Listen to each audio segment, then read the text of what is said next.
estimados televidentes, esperamos que se encuentren bien el día de hoy. Y un saludo especial a nuestros queridos televidentes desde Popayán, Astrid Vergara y Liliana Vergara, desde Sincelejo a Juan Carlos Chimán, al doctor Armando Lorduy, al profesor Fernando Manjarres Navarro y al doctor Blas Ojeda. Un saludo para todos ustedes. A continuación, Voz Caribe Cultural y su informativo noticioso Avance Caribe presentan aparte de la intervención del presidente Gustavo Petro en la inauguración del Parque Solar Fotovoltaico La Unión, cerca de Montería, Córdoba, el día 27 de septiembre de este año.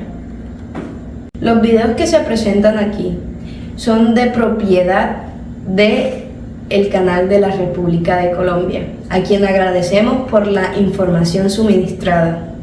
Y con ustedes la información.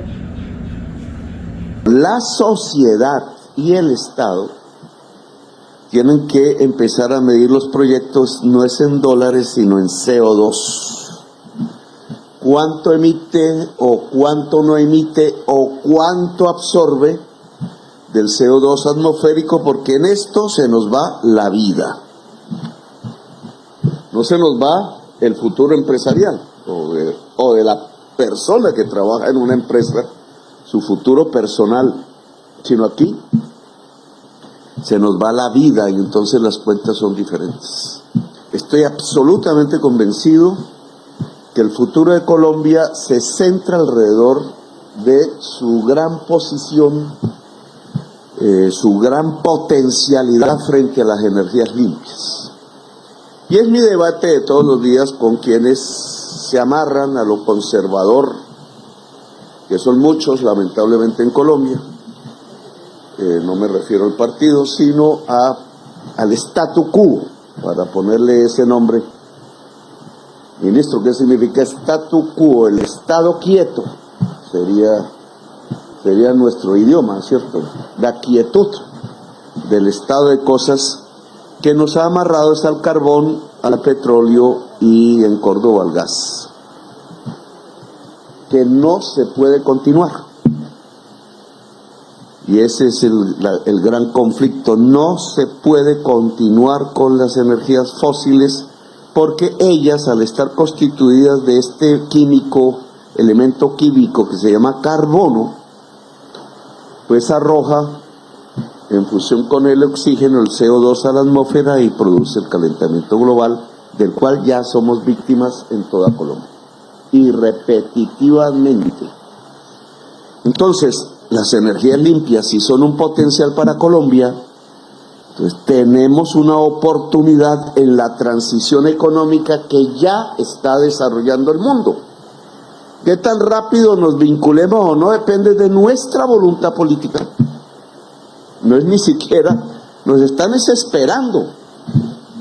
No es que tenemos que pensar a ver si sí, no, nos están esperando. Y aquí los intereses del statu quo no dejan avanzar. Y esos están en leyes, esos están en normas, esos están en gremios, esos están, que es lo que más me preocupa, al interior del mismo Ministerio de Minas y Energía y sus entidades adscritas. Entonces, el gobernador ha planteado aquí una discusión que me parece que es pertinente, ¿cierto? ¿Y qué sacamos los cordobeses viendo las cordobesas inaugurando estos granjas, que son aquí 230 hectáreas de esto mismo? Si esa energía se conecta al cable que va para Bogotá, para Medellín primero que todo, que es la red nacional, la ley de conducción, de distribución, de transmisión eléctrica nacional, sistema de conexión eléctrico nacional. ¿De qué les sirve a ustedes, los cordobeses y las cordobesas que están aquí presentes? Pues de acuerdo a las actuales normas que no se han cambiado, de nada. Entonces esto hay que empezar a mirarlo con franqueza. De nada. El presidente explica cómo los suben el costo de las tarifas de la energía. ¿Por qué? Porque la empresa distribuidora de energía eléctrica en Córdoba, que es Afinia, desde unos años para acá, eso ha variado en el tiempo, les vende a ustedes la energía, no es comprada de aquí. Ella hace sus compras allá en la bolsa o por contratos, ¿cierto? XN, que ahora entró a controlar el ministro, debe controlarla porque ahora es de ISA. Por fin pudimos cambiar el gerente de ISA, no querían que lo cambiáramos, pero todo esto tiene que ver con esto. Entonces en XN hacen un mercado de la energía y venden, dizque por libre competencia, pero mentiras. Y entonces allá va y compra, y entonces a cómo compra el kilovatio hora le suma la transmisión, le suma la distribución, le suma la comercialización y ahí le llega al ciudadano en la casa de la granja. Y ya le llega, según un gobernador en Puerto Libertador, ¿dónde? En el Puerto Libertador, a 1.500 kilovatios hora. Urrá produce a 220 kilovatios hora. La generadora, cerca. Y aquí no tengo razón aún, pero más o menos cerca a eso. ¿Cuánto? No te oí. 200, un poquito más, 220. O sea, más o menos la energía solar es tan barata como la energía que proviene de hidroeléctricas. He aquí la ventajota que estamos desperdiciando. El sol aquí lo tenemos por todas partes. Y si vamos hacia la Guajira más, entonces, ¿qué está pasando? O sea, ¿por qué aquí se puede generar 220 kilovatios horas al pie de Montería? Pero si llega a un barrio de Montería el recibo viene en 1.500 kilovatios hora. ¿Por qué? Tiene que ver con las normas. Y en esto los empresarios de Celestra tienen que hacer ahí una corrección mental. Pero tiene que ver con las normas de Colombia, con la fórmula que la Comisión Reguladora de Energía y Gas estableció en el año 94, 1994, que no han cambiado. Esa fórmula lo que dice es que el generador eléctrico pondrá su precio en bolsa de acuerdo al más ineficiente. Y la energía más ineficiente, que es la más cara, y aquí empieza a aparecer los 1.500, se llama gas. Y gas importado, aunque el importador, están diciendo en la prensa que vamos a importar gas, es carreta. Nosotros estamos importando gas hace años. Lo que pasa es que el importador del gas es el dueño del medio que dice que vamos a importar gas. Entonces nos confunde. Nosotros estamos importando gas por Barranquilla hace años. Y ese precio viene con los costos del gas internacional y es el más alto de todos los energéticos que consumimos. Dicen que ya a través de un movimiento especulativo en Colombia, el gas colombiano está saliendo más alto, más precio que el gas importado, lo cual pues realmente es un robo, porque ¿cómo va a salir el gas colombiano más caro que el que importamos? Si está aquí. Bien, entonces el precio kilovatio hora de Urrá lo venden al precio del gas. Si el precio del gas está a 1.500 pesos kilovatio hora en sequía, porque se aprovechan de las condiciones climatológicas, entonces a Urrá que le sale a 220 vende a 1.000 o algo cercano a 1.000. Imagínense la ganancia. Bueno, cualquiera de ustedes que tenga ganado o algo, imagínense si sus costos son 220 pero vende a 1.000. La libra de carne, supongamos que cuesta el kilo de carne 220 X centavos con conseguirlo del pasto, del agua, de las vacunas de la vaca, pero se vende a 1,000, entonces está ganando 800 pesos por kilo. Ese se vuelve rico en un 2x3.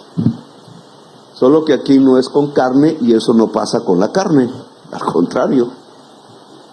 Eso pasa con la generación eléctrica y lo pagan absolutamente todas y todos los colombianos, exagerando el precio en 4 o 5 veces más que sus costos. A eso no se le llama ganancia. Para ser elegantes en teoría económica, eso se le llama ganancia extraordinaria, y mis profesores me enseñaron que eso se le denomina una renta. Se produce porque hay un monopolio sobre la generación eléctrica, es decir, un club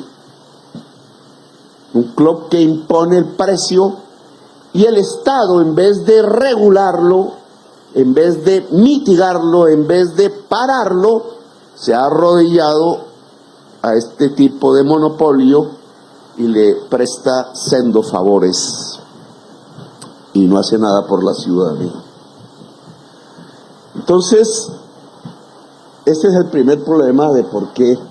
Entonces, en Puerto Libertador el kilovatio hora vale 1.500 y el pueblo enseguida, que es antioqueño, vale 800.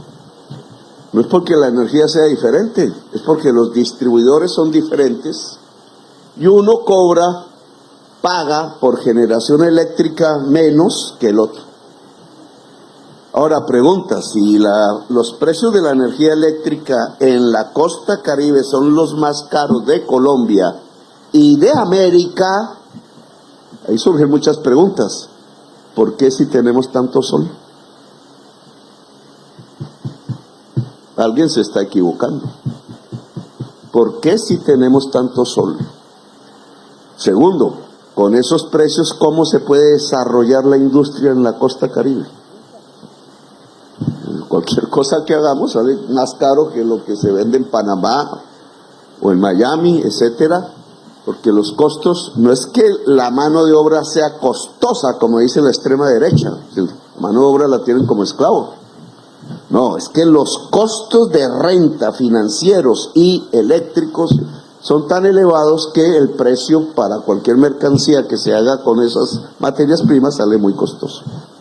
Y ahí hay un atraso económico que entonces se mide en cantidad de puestos que no hay, en gente joven que está por ahí caminando las calles o se tiene que ir, o pobreza y pobreza y pobreza, cuando tenemos la riqueza aquí mismo, solo que no la usamos. Y no la usamos porque no se puede usar, porque la norma. Eso es como cuando ustedes saben la historia de la cerveza y la chicha.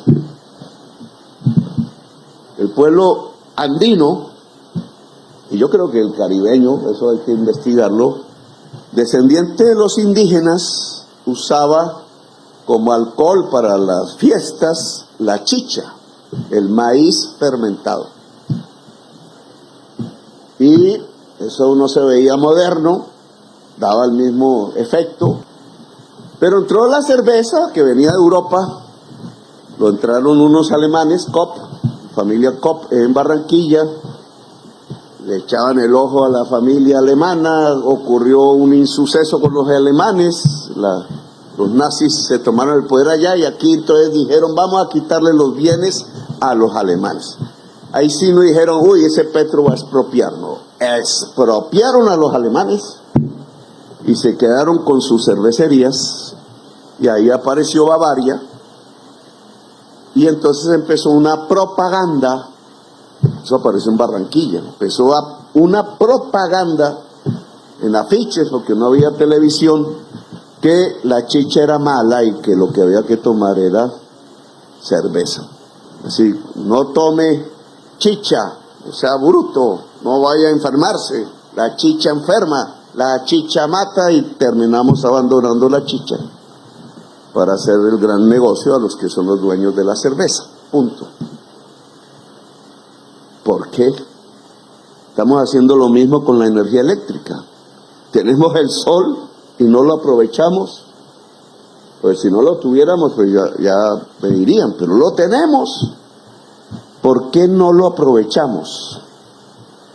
Porque la fórmula de la CREC no lo permite, sino hasta hace muy poco, ¿cierto? Y es por eso que usted va a inaugurar conmigo la granja de Tierra Alta, que ¿cuánto produce? 1 mega. Entonces aquí mis compañeros funcionarios del Ministerio de Minas, digamos, sí, sé que por presión del presidente, entonces ya vamos a producir 1 mega. Pero si podemos producir 100, ¿por qué es 1 mega y no 100? Pregunto. Porque al pueblo se le da lo chiquitico y lo grande es para los grandes negocios. No es una mentalidad de statu quo y reaccionaria la que tenemos cuando le damos al pueblo la posibilidad de que tenga 1. Hoy tiene 0, pero le damos la posibilidad de que tenga 1 y no 100, que se podría. ¿Qué le impide?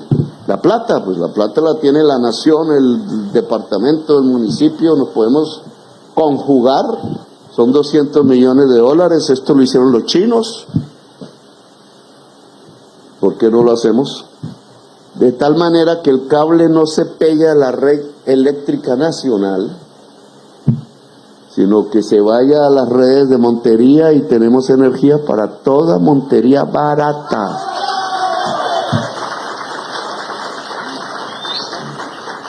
O sea, 220 pesos kilovatio hora más la llevada más otras cosas, pero comparado a 1.500.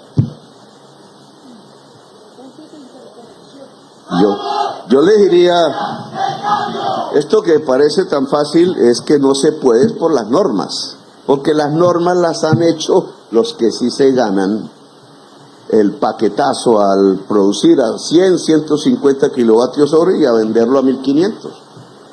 Son muy poderosos, claro. Pero yo iría, incluso le propondría a la empresa, estudiarlo, porque no es esta la oportunidad para eso, y por qué no pensamos en suministrar de una vez la energía a Montería y vemos, ¿cierto?, una ciudad media, y vemos si rebajamos radicalmente los precios del kilovatio hora de energía eléctrica al consumidor, a la gente. Yo creo que se puede con las normas de hoy, pero propondría ese esfuerzo. Si no se puede, pues no es, ya lo haremos de otra manera, pero podríamos demostrar que se puede. Y estas granjas se podrían hacer en cada ciudad intermedia del Caribe, varias en las más grandes ciudades y mucho más pequeñas pues en los pueblos y caseríos, y nadie quedaría sujeto a un sistema de expoliación como el que se ha montado alrededor de los grandes generadores y distribuidores de energía eléctrica en Colombia.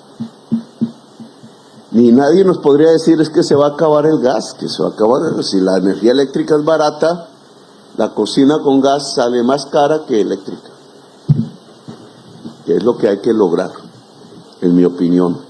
O el carro con gas que hay sale más caro que si se enchufa y es un carro eléctrico. Y entonces comenzaríamos el verdadero proceso de transición energética que nos reclama el mundo, porque para esto ¿para qué? Pues no solo para que sea barato, sino para que no irradie CO2 a la atmósfera y no agravemos las condiciones de la crisis climática que ya somos víctimas de ella. Entonces, ministro, no se trata de una. Por favor, no más de eso. Una la pone un señor finquero, puede ponerlo en su casa si quiere. Si esto vale 230 megavatios, mire la revolución en la mente de un ganadero cordobés. ¿Cuántas vacas le cabe al ganadero en 220 hectáreas? ¿Cuántas vacas? 500 vacas. Bien ahí, bien gordas. 500 vacas. ¿Cuánto sacará de las 500 vacas en un año de utilidad? si yo le lleno esto, no de vacas, porque las vacas no podrían estar propiamente ahí, sino de estos paneles solares, ¿cuánto de utilidad se genera al año? Que no sé si me vaya a dar usted la cifra, pues es muchísimo más que las vacas. Entonces aquí estamos aprendiendo que la tierra se puede usar de maneras diferentes y mucho más rentables, con riqueza en Córdoba. Porque la utilidad obviamente aquí se puede ir a Estocolmo, pero ¿y por qué no se queda en Montería? O en los pueblos, en mi pueblo de Ciénaga de Oro, ¿por qué no? Si esto podría ser democratizado, como denomino yo, la generación eléctrica en Colombia, para que tengamos una energía más barata, y una energía más barata y limpia, no solo es más riqueza para el pueblo colombiano, sino que atrae las inversiones extranjeras, productivas, no especulativas, porque el que quiera producir algo con 0 emisiones de carbono o muy bajas, que se venden en el mundo cada vez más, pues tiene que venir a un país que tenga su energía limpia. Y puede ponerle la marca 0 emisiones de CO2, y eso se vende aquí y en Cafarnaúm. Entonces los señores del aluminio verde que quieren ponerse cerca a Tolú, etcétera, etcétera, etcétera. Hacer paneles solares en Colombia, que es uno de nuestros objetivos, que no se puede quedar en la retórica, como dice el alcalde de Bogotá, sino la empresa de Neque Lugar del Caribe. Si tenemos los paneles solares, se nos cambia la arquitectura. El techo de palma empieza a verse del pasado, y nuestras tejas de asbesto y zinc, que son la mayoría, cambian. Cada casa puede ser generadora de energía eléctrica. Cada municipio puede ser generador de energía eléctrica. Puede aparecer la empresa municipal de energía eléctrica de Planeta Rica. Y eso debe garantizarlo la norma, puede generar la energía eléctrica, distribuirla y poner los contadores de doble entrada. ¿Saben para qué son los contadores de doble entrada? Porque si yo tengo mi techo de paneles solares y no uso mucha energía, puedo vender esa energía a la red.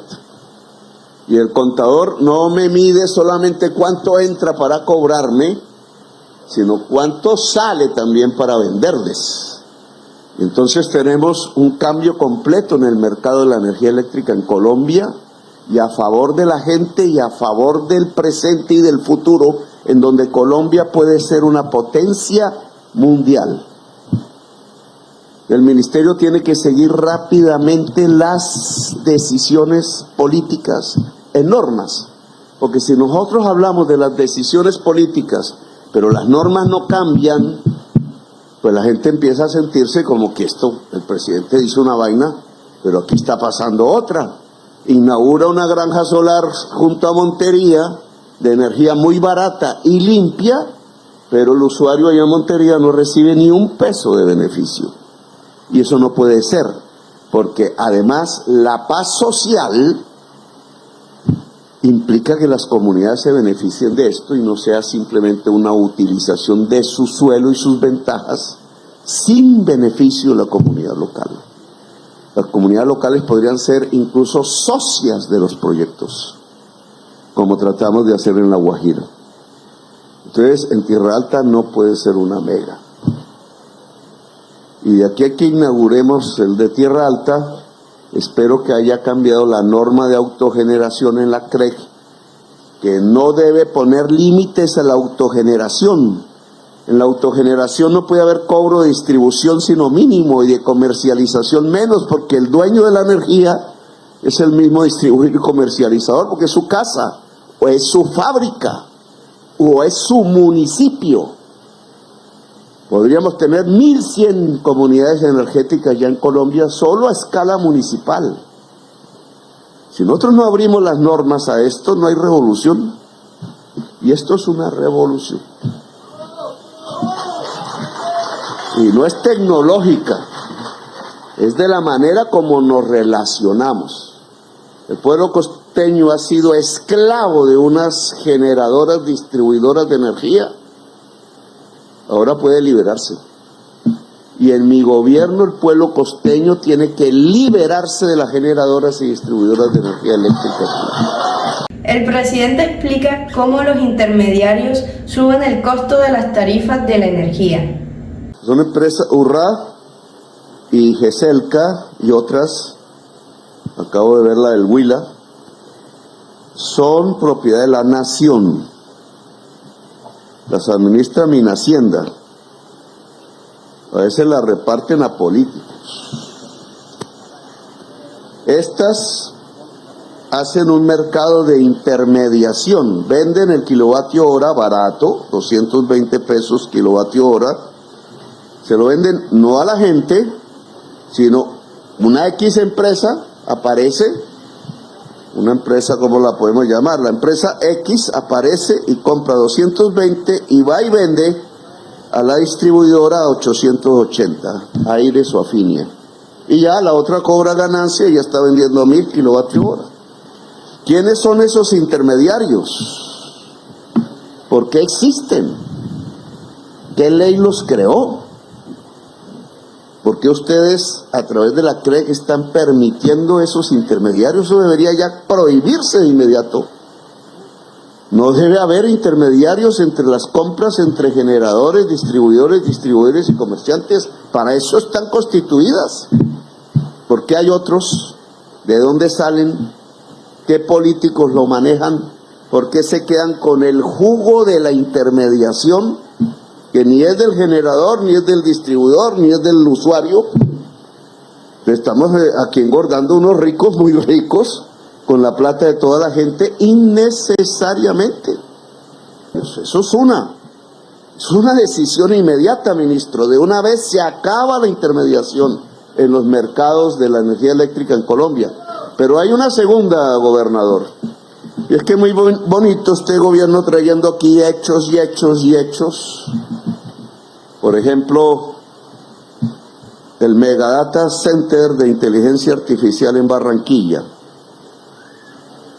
Esto ya no es hablar de una mega ni de 100. Esto es hablar de 20 gigas en su máxima expresión. 20 gigas es lo que tiene Colombia instalable para toda Colombia. Duplicar nuestra fuente de energía para meterla en una cosa que es más o menos de este tamaño, de edificios de computadores con nodos de la información mundial que se retransmiten en forma de inteligencia artificial a través de la fibra óptica submarina. Las 20 gigas van dentro de la fibra óptica en forma de información. Es como despertar toda la energía de Colombia en Barranquilla. ¿Cuántos miles de millones de dólares ingresarán? Utilidades de Ecopetrol, sí, de la empresa que entre de socia, sí. Pero ¿y qué esta irradiación de toda esta nueva industrialización en el Caribe colombiano, usando sus puertos, usando las posibilidades que habría que transformar de matemáticas en los colegios, etcétera? Sí. El presidente Petro denuncia cómo al tratar de sabotear sus proyectos, los congresistas costeños de los partidos tradicionales van en contra del desarrollo de la región y en contra de la gente de estos departamentos. Pero la bancada política del Caribe colombiano está ayudando a este gobierno a realizar esto. ¿Nos están ayudando o nos están saboteando? Pregunta política que obviamente no es para discutirla aquí. ¿Pero qué hacen representantes y senadores de Córdoba saboteando el gobierno de un cordobés para ver si son reelegidos desde la oposición, tirándose las posibilidades de una revolución productiva en el Caribe colombiano? ¿Qué hacen? Por no hablar de los barranquilleros, que es donde más beneficiaría. Si yo llego, el Canal de Panamá se queda en pañales. El Canal de Panamá es una obra del siglo XIX. Sirvió su momento, lástima que no lo hayan robado por 13 millones de dólares que se robaron a su vez. Se volvieron ricos nuestros oligarcas. Pero, digamos, es un siglo XIX. Si la producción hoy no va en contenedor, sino va a través de la fibra óptica, nosotros ya tenemos un canal de Panamá en Barranquilla, que puede incluso hasta tener más valor que los contenedores que van en los barcos. Y si eso es lo que este gobierno está trayendo, ¿por qué la bancada política del Caribe se está oponiendo al gobierno nacional? ¿Queremos volver al pasado a vivir de las regalías del carbón y del CBY que daba el carbón? ¿O queremos pasar a la economía del siglo XXI y ser región vanguardia de Colombia? Pues los señores del Valle de Aburrá no me quieren por eso. Están en su razón, porque dicen cómo es que entonces ahora la inversión va para las regiones y no para el Valle o para Bogotá. Tienen razón. Pero es que yo creo que centralistamente nosotros estamos desperdiciando nuestra oportunidad de desarrollo real en el siglo XXI. Y eso me lleva a mirar a Buenaventura y a Cali, y al periodista no le gustó que hablara de Cali, y a Barranquilla, y a La Guajira, etcétera. Pero ¿dónde está la bancada política del Caribe? ¿Por qué no está aquí ayudándonos? Si lo que estamos haciendo es que el Caribe sea vanguardia económica de Colombia. Habrá que tener mucho cuidado al votar en las próximas elecciones para evitar que esto siga sucediendo. El pueblo, ese constituyente primario, tiene la palabra y tiene la decisión en sus manos. Prohibido olvidar. Hasta aquí la emisión de hoy. Esperamos que haya sido de su agrado. No se olviden darle like y suscribirse para más videos así. Compártanos con las personas que creen que les podría gustar esta información. ¡Hasta luego!